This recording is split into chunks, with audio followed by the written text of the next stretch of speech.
आचार्य हजारी प्रसाद द्विवेदी ने कबीर पर सबसे सुंदर किताब लिखी है। निर्विवाद रूप से उनकी किताब सबसे अधिक शोध और गहन अध्ययन के बाद लिखी गई है।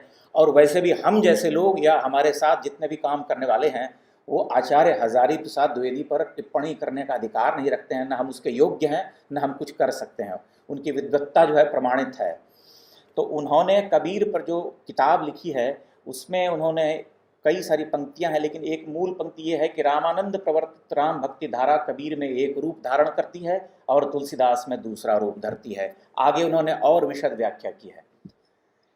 कबीर जो कि बार बार गुरु की महिमा गाते हैं, वो कहते हैं पीछे लागा जाई था लोक वेद का साथी, आगे थे सदगुरु मिलिया दीपक दिया हाथी।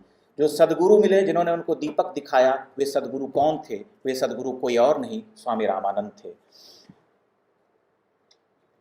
देखिए कबीर, ये पहले भी मैं चर्चा कर चुका हूं कि काशी में प्रगट भय चेताए रामानंद, सतगुरु में बलिहारी तोर, जिनि सकल विकट भ्रम काटे मोर।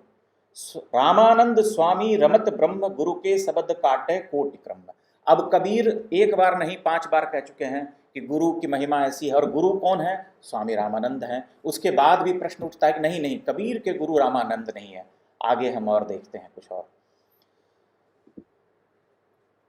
हजारी प्रसाद द्विवेदी ने अपने किताब में लिखा है कि कबीर का पाठक जानता है कि कबीर के पदों में उसे कौन सी अनन्य साधारण बात मिलती है जो कहीं और नहीं मिलती। वह क्या है? फिर वह वस्तु भी क्या है जिसे रामानंद से पाकर कबीर जैसा फक्कड़ मस्त मौला हमेशा के लिए उनका कृतज्ञ हो गया। दोनों का एक ही उत्तर है, वह बात भक्ति थी। भक्ति भी किसकी? राम नाम रामानंद का अद्वितीय दान था। इस परमाद्भुत रत्न को पाकर कबीर कृतकृत्य रहे। इसके बाद भी अगर किसी प्रमाण की आवश्यकता है तो प्रमाण खोजा जा सकता है। अब देखिए कबीरदास को कितने विद्रोही कवि हैं। नामवर सिंह जी ने एक पंक्ति लिखी है उनके बारे में कि वाणी के डिक्टेटर हैं कबीर। निश्चित तौर पर डिक्टेटर हैं।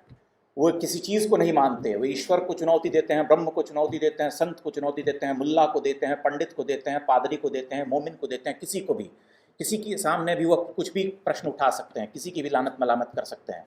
लेकिन कबीर कहते हैं कबीर कूता राम का मुतिया मेरा नाऊ, गले राम की जेवड़ी जित खेचे तित जाऊं। अब बताइए, जो अपने आप को राम का कुत्ता कहे उससे बड़ा अनन्य भक्त राम का कौन होगा?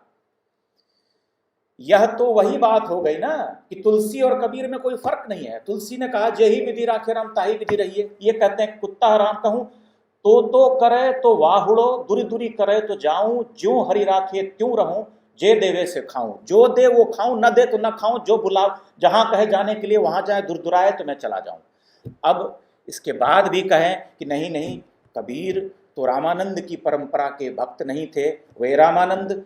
अच्छा, कबीर राम राम करते हैं, राम का कुत्ता कहते हैं स्वयं को रामानंद। राम का परिचय कराने वाले कबीर को कौन है? रामानंद है।